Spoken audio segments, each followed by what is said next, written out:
I was approached a few years ago by Mary Fellman when I was doing the interviews for the Shoah Foundation.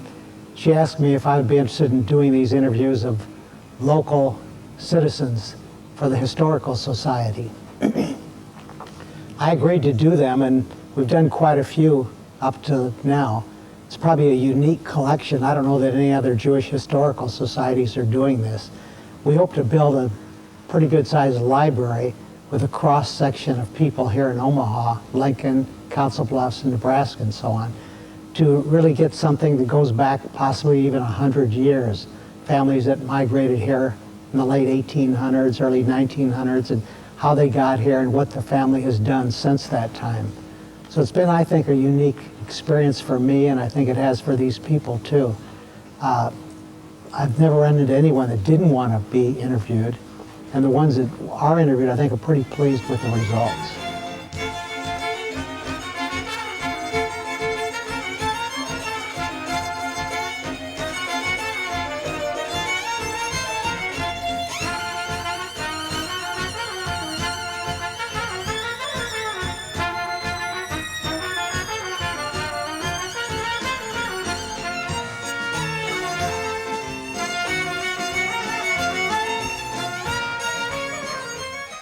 I applied, mind you, this was in my lifetime. I applied to Columbia University with my 1 year of advance at the University of the City of Toledo, and I was refused admission with the credits from Toledo. And I went to our vice president in charge of academic affairs, and he said, "That's crazy." He says, "We always send transcripts to Columbia." He said, "Well, let's go to the president." We went to the president of the university. And he said, "I can't understand that." He says, "We always send students to Columbia." "Oh," he said, "are you Jewish?" And I said, "Yes." He says, "I can't do a thing for you. You've run into their Jewish quota." Now that's, mind you, this is in my lifetime. So this would have been in 1933. No, 1930. How did that particular event affect you at that time? Oddly enough, as I look back on it, I wasn't particularly affected. We looked upon it as natural that Jews were discriminated against. And this was as recently as that, 1930. And we had no clout. Just think, for example, in the years of the Shoah, in the years of the destruction of European Jewry by the Nazis, American Jews didn't have enough clout to do any real protest. We should have ended all activity in Washington, at least that. We could have lain on the streets, we could have stopped the airport, we could have done all sorts of things. We didn't. American Jews just didn't feel that they had a clout as recently as that, in the 1940s. As I look back on it now, I'm very much ashamed of it. More than that, I was already in the rabbinate at the time of the Shoah, and as my son pointed out to me later, why in the world didn't the rabbis do something about it? Why didn't the Jewish community do something about it? We did nothing. Nothing real, nothing substantial. We just didn't feel that we had the security to raise our voice. It was as recent as that that American Jews felt that they had a little sense of power and a sense of duty to lay themselves out if necessary. I was enrolled in Central High School. There were many Jewish clubs at the time, but the Jewish kids were not familiar with me as a Jewish person, and so I wasn't asked to join the Jewish clubs that were in existence at that time. Myself and several other girls formed a club called the Bas Ami. We were kind of reject girls, and we formed this Bas Ami, which is daughter of my people, and we wanted to help all the other Jewish organizations to come together. And so we were in existence for a good number of years and had many reunions, and it was a good organization, I thought. My dad was in the junk business, and he would have a few cars too to sell. but he never learned to drive. I think he was frightened, just never learned to drive. My brother Abie, when we wanted certain things like fruit, the big thing was go down to the city market. My brother Abie would take him. And then, of course, when Abie went into the army, then I was already about 20 years old, and I was married. And I got married when I was 19, and Jack was 21. And the biggest thrill for me was to take my dad to the city market. And he loved it, so he could continue to go there and talk to some of his friends that had stands there. I can just remember all of that. Those days, you weren't afraid to walk. It was a mixed neighborhood. There were blacks and whites. And you went. Nobody bothered you. Came to the store. My dad used to have the store. He was open, I remember, 7 days a week. Monday through Friday, he was open from about 8 o'clock in the morning till 8 at night. On Saturdays, he was open from 8 to 10. On Sundays, he used to work from 12 to 6. And I remember the store, in the middle of the store was a big, not radiator, but a big place where the heat came up. And on the cold days, we all gathered around the heat so that we'd stay warm. On the hot days, there was no air conditioning. We used to have ceiling fans. I remember my dad used to take his shirt off and operate in with his undershirt on. Leo Auctioner, who was my very dear friend who had the farm at Sutton, Nebraska. And I started hunting with Leo's dad, and Leo wound up hunting with Leo's grandson and great-grandson. Opening day of pheasant season, there used to be about 12 or 15 of us that would show up. And by now I'm the only one left, and I still go out. Did last year, hope to go again this year. And we would drive over to Phil Giles' near beer or whatever it was, and my father would get a near beer, and we'd sit in the car and we would eat the sandwiches, and we would have root beer. All three of us kids would have root beer. And then we would drive to South Omaha, where my father's cousin had a grocery store, Joe Goldware. He had a store at 2301 Madison. And we'd drive all the way to South Omaha on Saturday night. This is when I was a kid, you know, growing up, and you didn't have air conditioning in the car, and the smell of South Omaha was humongous. And my father would have the window open, and he would say, that really smells good, doesn't it? And then we'd go to the store of Joe Goldware, and Joe Goldware would still be open. He'd have a grocery store, and they lived on top of the store. They had a sort of an apartment up there. And he wrote poetry. And he would read my father the poetry that he wrote during the day when he wasn't busy. I mean, this was a whole, every Saturday kind of a thing that we did.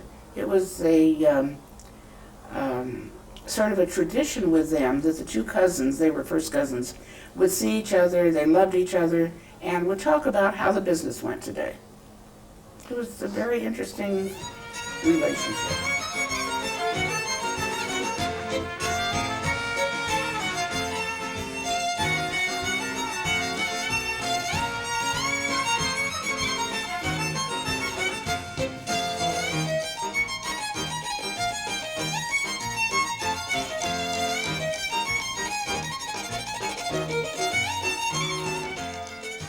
I'm not a hero. I don't want children thinking of me as a hero, because then they'll think that only heroes can do good things. And it's the common people that can save the world. I was just doing what I needed to be doing.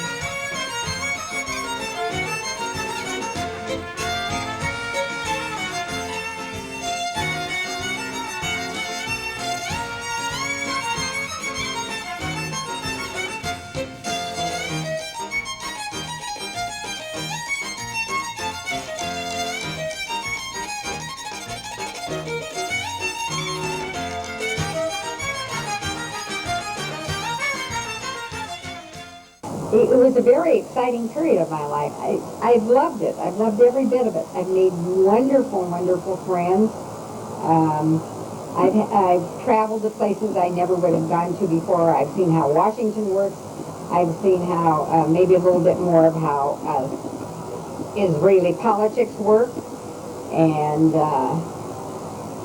I've had friends in numerous friends in Israel and France and England and here in the States that I never would have had otherwise.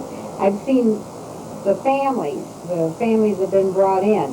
I've seen them resettle, and I've seen their children grow, and there are scholarships, and we have doctors and scientists and everything. It's been a wonderful part of my life. I can't imagine having done anything else.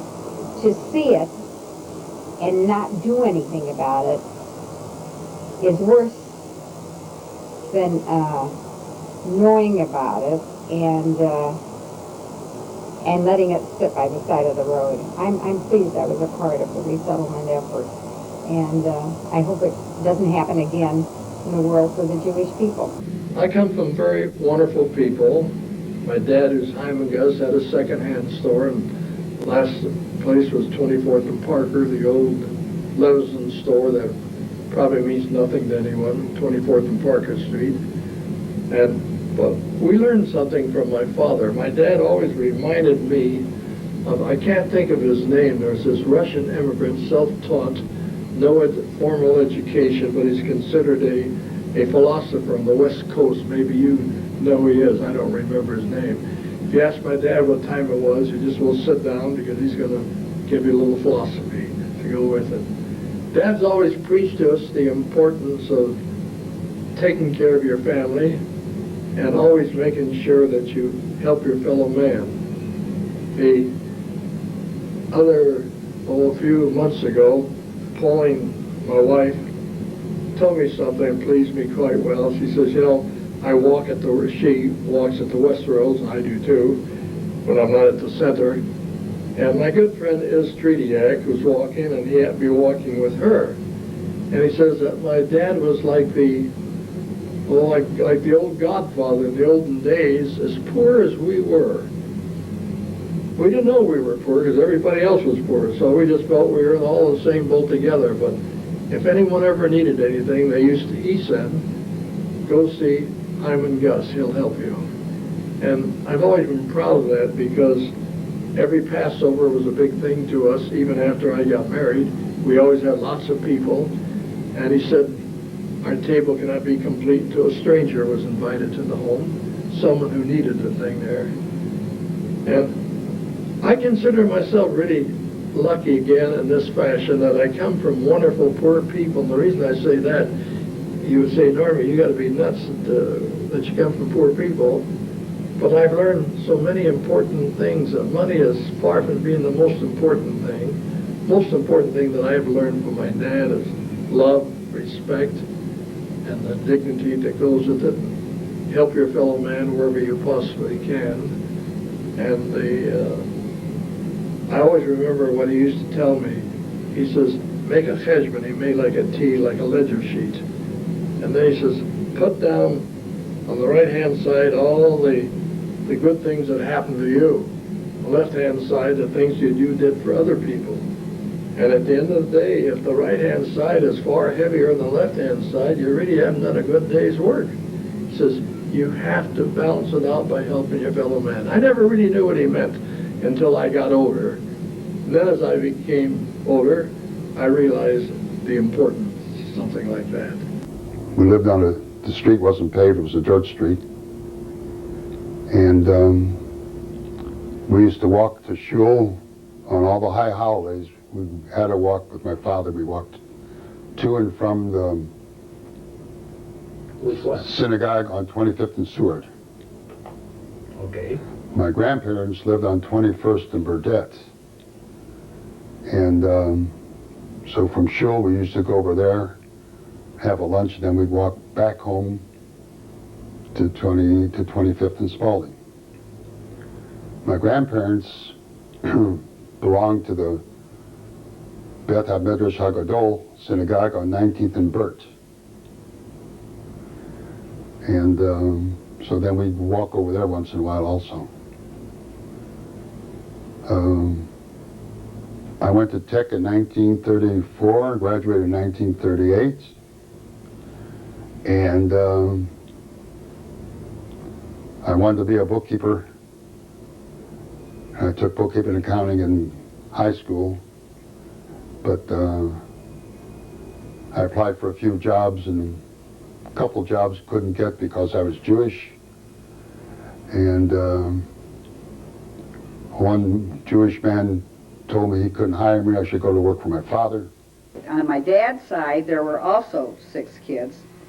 His father died in about 1922, and my grandfather Nowitzki was a pillar of the old Rosh Hashanah Shul on 18th in Chicago.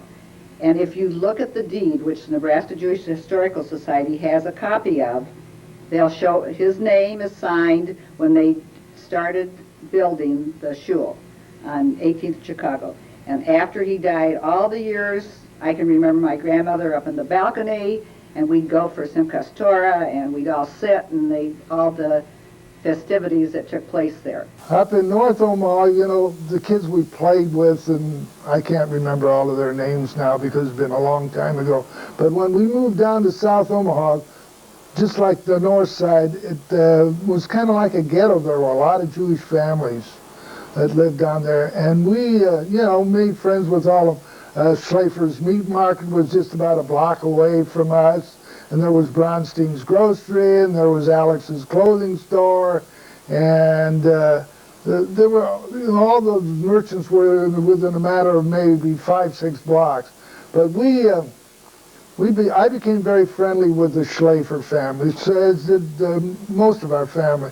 There were a family of about 6-7 boys and one girl, and my friend was Dave Schleifer, and he and I were in AZA together, and then there are other brothers, Phil and Joe. They had 2 sets of twins, Phil and Joe, and Irving and Willie, and I tell you, they fought with everybody in the neighborhood. I'm talking about knockdown, drag-out fights. I remember one time I was over there at their place. They lived in the back of the butcher shop, and I'm sitting in this, in front of the screens of the back window, and Joe and Phil were having a fight like you wouldn't believe. I mean, I've never seen anything like that. And they ran outside, and all of a sudden, one of Dave says, "Yale, duck," and one of the twins had thrown a brick through the window, and I just ducked. Time otherwise would have hit me. But they were, you know, they were really quite a family. Most of them are gone today, unfortunately. I was born in Kaisersesch, Germany, near Koblenz, in the year 1934. I lived there until I was almost 4 years old, when my family and I immigrated into the United States and settled in New York City. I have very little recollections of Germany. The only thing that I can remember is the back of my grandfather's house, where there was a little stream running through. After many years, we did go back, and I did go to check out at the stream. It was still there. However, it was much closer to the house than I had ever imagined. I thought it was way far away, but that was the interpretation of a 4-year-old. My parents decided to come to the United States because things were very tough in Europe, and these stories that I am going to tell are basically what they have told me because I can't remember, I was too young. My father had his license taken away from him. He was a cattle dealer, as most of the German Jews were. They no longer were able to get kosher meat. They were no longer able to shop at the general stores. They were not able to do a lot of things, as well as travel from where they lived to where their parents were. Life was very difficult for them, and they decided it was time to leave. Most of both my father and mother's families remained in Germany They did not have the foresight that my parents did.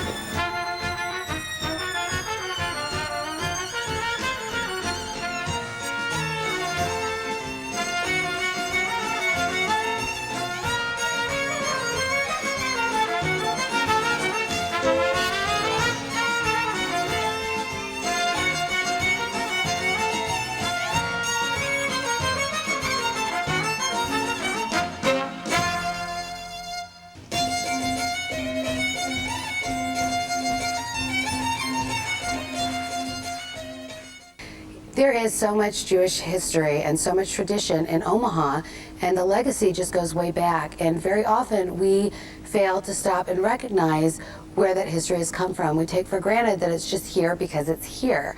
A great place for our teens to be a part of this is to go back into their own families and find out how their relatives and their ancestors had a part in Jewish Omaha, what their accomplishments were, and how they are linked to themselves, to their own family, so that it can kind of hit close to home. What this does is this sparks an interest to tell the story further. And really it is the responsibility of our teenagers to do so, because they are the link to our future and they are the next generation. It's their responsibility to go ahead and tell these stories.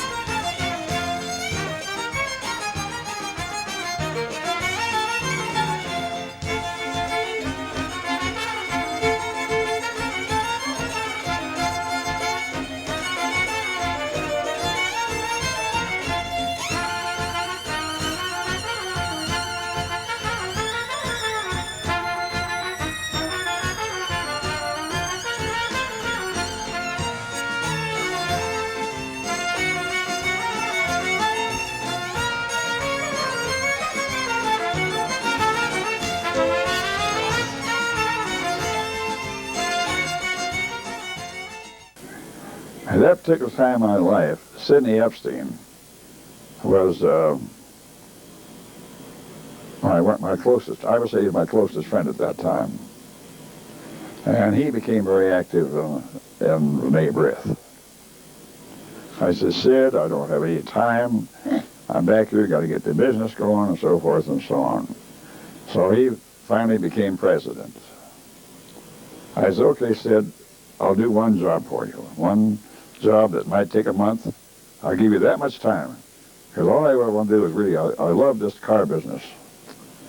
So what job? They gave me fundraising. So I put on a big carnival, very, very successful. There's some money in the treasury yet that I put in. I made the first cash positive treasury. We raised a lot of money. We snored the material stuff. We had those booths, you know, with the wheels. We had a dance. We had a carnival. We had a dance. We had a auction, a whole chillery. And I'll tell you, I loved the work, because when I came back from the service, Ben, I was amazed in my relationship with various people in the service that they had a very bad misconception of Jews. All Jews were in business. All Jews were rich. There was no poor Jews. There were no Jews that did any hard labor. There were no Jewish farmers. We were all nothing but entrepreneurs and businessmen. So I made up my mind that if I did any service, I was going to do it so they know a Jew was doing it. And B'nai B'rith turned out to be that vehicle. I've been active for 50 years. I'm still on the board. And I love the work. I love it. I still participate. I was busy at Wolf Brothers store, starting at 16th Street in the Hill Hotel, and then moving across the street to the Aquila Court building. From there, I opened up a ladies' store on 72nd Street, and then moved up, and then opened up another Western store in conjunction with the ladies' store. I finally closed the downtown store and moved the Western store to 70th and Dodge, and moved the Western store out of 72nd Street and put in a junior department there. So we had the Wolf Brothers ladies store was on 72nd, and Joey's Grills on 72nd. And the Western store was on 70th and Dodge. We opened up a store in Council Bluffs in 1976, I believe, and Bill ran that store. When we bought the store in Westroads, we moved Bill to Westroads, and he ran that store, and Dick ran the store in Council Bluffs. When I first started the store in 1991, the store on 16th and Howard in the Hill Hotel, we did about $65,000 a year business. But I made enough money to be able to support my family. But what I used to do, I used to go to all the square dances around small towns in Nebraska and Iowa, and I used to go to horse shows on weekend. My wife was very upset about that, and she said she often thought that maybe she should leave me because I left her all the dirty work to raise the kids. But she did a good job with the boys, so I really can't complain about that. I was always proud of the fact that they were very American.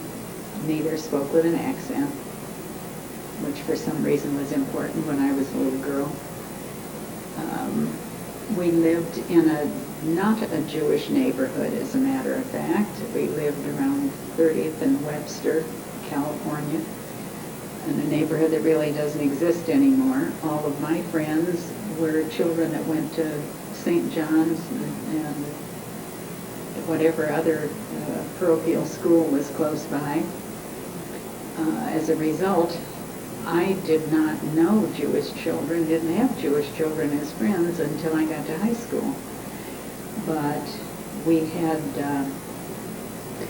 a good Yiddish flavor in our home. Mother kept a traditionally kosher kitchen, as my grandmothers did.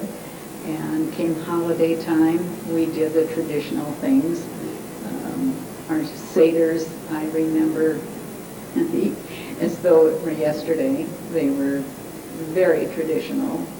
They seemed to go on forever, but they were real seders. They had a beginning and a middle and an end, and you didn't get up and leave the table until my grandfather said, okay, that's the end.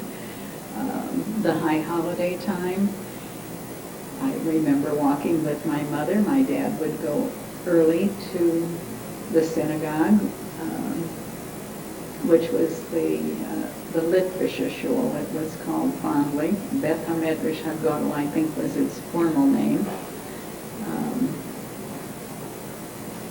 Dad would go early, as did my grandfather, and I think probably schlepped along a fairly unwilling brother of mine to go with the grown men folks. Mother and I would follow a little later. We walked. We certainly didn't drive, not in those days. And we did the traditional things. Every holiday was marked properly. My dad was a junk peddler. I think today you would call him a scrap metal recycler or a scrap metal dealer. He had a horse and a wagon, and in our backyard on 22nd Street, besides a horse, my mother had a cow. She would milk the cow for us to provide milk. We churned our own butter. We had about 100 chickens in the backyard, which for our own benefit provided us with eggs and chickens to eat occasionally. And we also had some pigeons, if I recall. But when I was about 5 or 6 years old, I remember that we had a break-in in our barn, and somebody tried to steal the cow and the chickens, but they didn't get away with it. And at that time, my parents decided to get rid of them. The only thing they kept, of course, was the horse, because that was my dad's livelihood. Now, in the early years, my father had a horse and wagon, and he went out into the country and bought scrap iron and from the farmers, from probably old farm machinery or whatever they had, and he'd go out and spend all week in the country, and if he bought any, he would go to the nearest railroad station and put it in a gunny sack, any of the scrap metal, and send it to Aaron Fair in Omaha. And he would then come in for the Sabbath. He'd come in on Friday, probably afternoon, and then he'd be going out again the next week.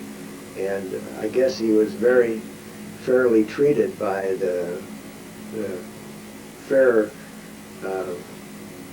people. And after that, he got a kerosene route in which he delivered kerosene to the families in Omaha. That was beyond the power lines, so that was the way they cooked and lit their homes. And he had a horse and wagon with a couple of tanks on it, and I remember as a child seeing those tanks. He had them laying around our old grocery store on Minton Street. I don't know why they happened to be there, but they were. But his days in the oil business ended when I think the big oil companies started selling direct and cheaper than he could, and that was the end of that business. And what he did was he then was able to purchase a grocery store on 16th and William Street, and he was there for several years, and then he bought the grocery store in 1525 Vinton Street, right on the corner. And so that was where he spent the rest of his business life. At the age of 1 month, my parents moved to Woodbine, Iowa. So my first 18 years were spent in a small town in Iowa, Woodbine, approximately 1,200 people, and we were the only Jewish family in the town. My first recollections at the age of about 4, where the house was, the first recollection is the house that we lived in. It's an old frame house, typical small town, corner lot, big, half the lot was a big garden, and we lived 3 blocks from Smearn's department store. In the small town, a department store was 1/2 groceries, about another half dry goods and shoes, and in the back of the store was a room that we candled eggs in to see that they were fresh, the eggs that we bought from the farmers. We had a battery that we kept chickens in that we bought from the farmers, a battery being a set of cages, and we also bought cream from the farmers. In the early years, before I spent much time in the store, I remember just playing with my sister Sarah, who was 2 years older, and being babysat by my sister Florence, who was 8 years older. Our home was always full of music. Florence was a marvelous pianist. There was always music going on in the house, and when Florence would babysit with us, she would play the piano and play songs, and the contest was to see whether Sarah or I could guess the name and the person that wrote the song, see who could win that. And she'd play a phrase or two of the song, and we would come up with the name of the song and the person's name that wrote the song. In those days, our entertainment in the wintertime was radio. In the evenings, we read a lot of books. We spent a lot of time in the libraries. And, of course, in a small town, we did things that I don't believe the city kids did for recreation. We would, in the summertime, families would get together and take walks out in the country, 2-4-mile square walks. We roller skated. We didn't have a swimming pool in the town. We had to go 10 miles to the next city in Dunlap, Iowa, to the swimming pool, which we did when the parents would take us in the summertime. But as I got older, some of my friends and myself would go to the sand pit and swim. Of course, our parents didn't know that. It was a very deep, clear sand pit. And we'd sneak out there and go skinny dipping. As I grew up, I spent a lot of time in the store. Mother worked in the store all the time. She'd get up in the morning, get us kids off to school. She'd go to the store. We'd come home from school. She'd come home, fix dinner. During the Depression, in the 30s, I remember the customers coming to town in horses and wagons. Nobody had any money. Nearly all the farmers that came to town had to charge their groceries. And if they were able to, they'd pay us twice a year, when they'd either sell their crops, or they'd sell their cattle, or they'd sell their hogs. And Dad became the advisor and more or less the savior to all these farmers. They all looked up to him. They thought he was great. And he often told the story when he first moved there and opened the store, people came and stared at him because they'd never seen a Jew before. They expected to see somebody in a black frock coat with a black hat. And there was a pretty good German community there. And one of his longtime customers came in the store just after he opened, and he asked Dad if he could speak German. And Dad spoke Yiddish and understood German, and he told him yes he did. He says, well, then I'll trade with you. And he became one of his dear friends because Dad would speak to him in his Yiddish German, and he would speak back in German. Growing up in this little town and being Jewish was a completely different upbringing. I always knew I was Jewish. I was very aware. My parents made me always be conscious of the fact that I had to be more honest. I had to be above anybody as far as morals were concerned, because we had to let people know that we were good people.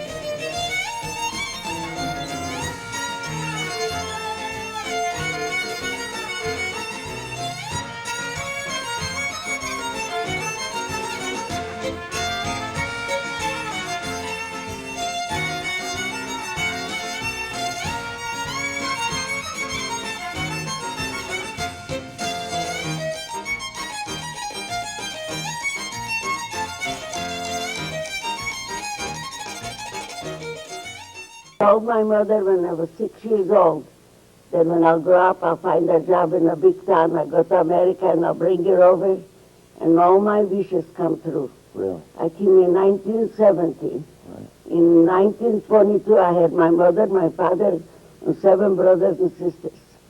They lived with me 3 years till they learned not to talk. Yeah. Then they went to work. They all ran in business, and we were all successful. You got them all over here. And my mother was the Queen of America, Really? just like I promised her. My father got busy and became a peddler. He peddled into the country, and one of the farmers asked him how much the order was that he bought, and my father told him. He said, well, what is your name? And he told him, Joseph Morgenstern. And the farmer said, well, I can't, that name's too long. You just got to change it. You either make it Morgan or Stern. So he made it Morgan. So that was the name that we all wound up with, and I always loved it. However, I personally resented the fact that he changed it from Morgenstern to Morgan, because I loved, even from childhood, the name Morgan Stern, meaning morning star. I think most of the people living there were working people, with the exception of my father, who owned a clothing store pawn shop, and Mr. Barry, who lived halfway down the street. No, his name was Berger, not Barry, and he owned an ice cream manufacturing plant in South Omaha. I guess really the first memory that I have is when I had my tonsils out, and I was just a very small child. I can remember that I had been given, maybe as a result of having the tonsils out, a wooden cannon that would shoot little wooden pellets. And I remember when the doctor came in, it was at the St. Joe Hospital, I'd been told. He came in the door and I shot him with the cannon. The city didn't build much further west than that. Over in the Washington School area, of course, we were right next to Elmwood Park. And I grew up literally in the park, walking with the other kids, walking the trails. It was a very adventuresome place to be, and straddling, running along the creek there, and running through the tunnels. When I look back at it now and look at it, it doesn't look very big, but in those days, why, it was a great place to play. And that literally was getting to the western edge of town. But the neighborhoods themselves, as I say, were very well established by then. The main thing about working, and I don't care whether it's here or it's any place, is to learn things. It's just like going to university or going to school. You have to understand things, you got to learn things. Every customer is different, you got to handle every person is different. And if you can learn the psychology of people and so on and so forth, that to me is very, very important.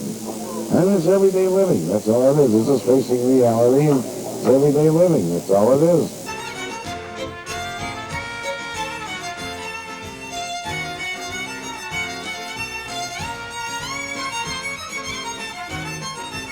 The programs of the Nebraska Jewish Historical Society are made possible by the many tireless volunteers and the board of directors. The Nebraska Jewish Historical Society receives their funding only through memberships and donations. We receive no funding from the Jewish Federation of Omaha.